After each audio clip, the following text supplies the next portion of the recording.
bisa public speaking tapi kurang dalam tulisan, tapi kalau sebaliknya bisa dalam tulisan kurang dalam public speaking. Itu skill. Nah, tapi itu menurut kakak itu pola lama. Hari ini kita bisa kok semuanya. Ya.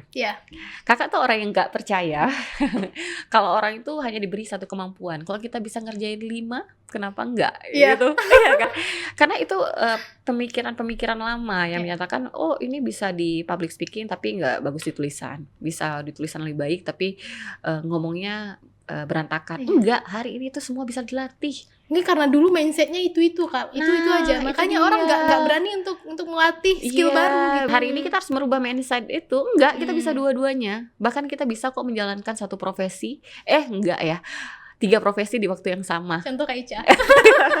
Karena indikator orang yang sukses itu orang yang lebih memikirkan keberhasilan daripada takut gagal. Jadi orang-orang yang sukses itu selalu berpikir bagaimana nih sesuatu ini diupayakan untuk berhasil daripada dia ketakutan dengan kegagalannya. Orang yang bermimpi besar itu nanti dia akan menjadi orang besar juga. Itu dia outputnya.